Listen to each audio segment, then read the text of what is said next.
Because it is all about the final of the Maturity Classic at the Meadows on Saturday night, and what a wonderful support program it is when you've got the AWM Distance Championship final as well to boot, a Group 2 race over the 725. Welcoming our panel in, and we've got Marg Long and also Rob Tester with us. How are you guys? Oh, very good, thanks. Well, I'm speaking for myself, speaking for both of us here, but very good, thank you. You can speak for me if you like, Mark. Good. I'm doing well, You thanks, look like Nadia. you're well. Yeah, no, I'm doing well. Okay. Fantastic. Now, Rob, look, you brought your little mate in today. Yeah, who was told to be very quiet. He's failed in the first 30 seconds. He didn't even last, 10 seconds before little Hunter said hello. Yeah. How are you, mate? Good. He's good. Okay, right. We've also got Troy Iwanick with us, and Troy, he's got a finalist in the Maturity. He's got a great chance in Crump, who's been sensational in the heat win and also the semi-win. Troy, how are you going? Yeah, very good, thank you. Yeah, this dog's really hit his straps. His performances, his last couple have been simply outstanding. No, he's maturing up very nicely, and hopefully we can go one better on Saturday night. Big thrill, Troy. Of course, you went very close to winning laurels here when you first come to Victoria. It might be it's not a wound that I'm opening there, am I? Cold and Athena, she probably should have won that race, shouldn't she? Oh, it still hurts a little bit. Yeah, it would. It was. She was certainly beaten. And you've been here in Victoria for a little while. This would be outside her your biggest chance to snare a big race, isn't it? Yeah, look, been the bridesmaid many times now. Ran second with Red Shilling in the Nationals back in Perth, beaten by Graham, and he beat me again in the Laurels. And then got beaten by Bobby Boucher a number of times in Group 1 with Pillow Talk. Yeah, well, Graham might come back to bite you on Saturday night because I'm hoping not.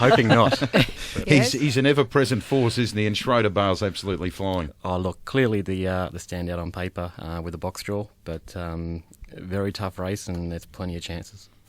And he's got a PB on the track of 29.67, Troy. I mean, he's by far the quickest dog in the field, to date, time registered to date. So if he was to get a clear run and get anywhere near that again, he's right in it, isn't he? Oh, look, absolutely. I think he's probably with a little bit of the forgotten dog as a young dog.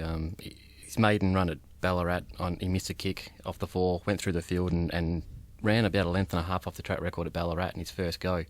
At his third go, he missed a kick off the 8 at Warragul and ran 25.57, a length off our Grand Seniors record. So he's always had the pace, he's always had the ability.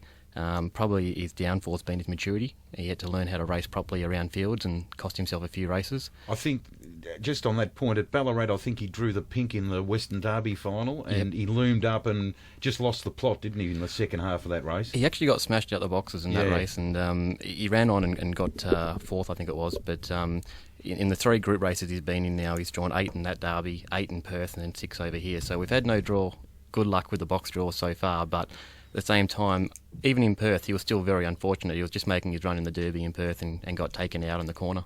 Really impressive thing about him is the way that he handles the Meadows. He drives into that first turn. He does like to use a bit of the track, but he waits till he gets around that first turn before he's angling himself deep on the track. He's handling that track pretty well. Yeah, look, he's a dog that the more he sees a track, the better he goes, and we've certainly given him plenty of experience around that track now, and he's certainly very familiar with it. So, again, with the maturity that he's slowly developing, he's learning how to race properly, where to put his feet. He's a big dog, so he's had to learn not to sort of barge himself and cost himself a bit of ground, but he's coming along nicely, and hopefully it'll all culminate in a win on Saturday night. 4 starts with 4 wins on the track, but he's the greyhound in this race that has a very, very big opportunity here, in as much as the race is worth a cool 100G, but 100,000 G. But he's also running for a bonus of 100,000 due to the fact that he's by Superman and the connections of Superman. Paul Bushell's put up 100,000.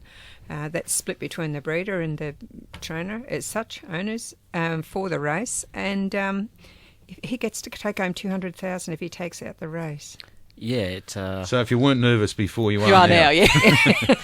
Oh, look, it's been around all week, so we've known it's been coming. And Paul actually did ring me during the week and wished us all the best, and did say that it's all ahead. And yeah, that I suppose it's not something you really try to think about. You just do your job during the week. Hope the dog's right. Get him as well as you can for Saturday night, and whatever happens, happens. Now, if he wins, that's great. Now, the message is he's shouting the bar if he wins. Me? Yeah, Crump.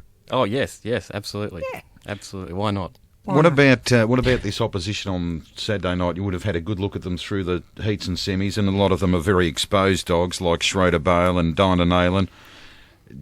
Would they be your main dangers? Schroeder Bale looks faultless out of the boxes there at the Meadows. Yeah, look, I've looked at it probably too many times, to be honest. But You've run the race about 49 times. Yeah, look, it never goes the way you plan.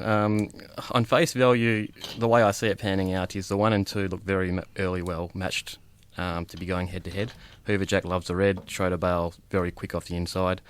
I see Marcus Joe probably dropping behind them. Dinah Nayland clearly, I would imagine, would be dropping behind him on the fence or middle field. Yeah. Hawk alone, watching the replays, and I've raced against him a few times, look to want to move to the fence, not crash, but look to move to the fence. And as long as the 7 and 8 don't crash across on us, if we get a couple of strides early, we may get a bit of room early to push up. And running 5.06 last week to the mark with a bit of room early, he could find himself sitting just outside the leaders. Well, the 7 and the 8 don't look to have blinding pace, do they? They're not real quick early. You just need to match that 5.06 from last week, and you're probably ahead of them. Absolutely. Look, Langy Bay was outside of us last week, come out with us, bumped us, and then we managed to get away from it.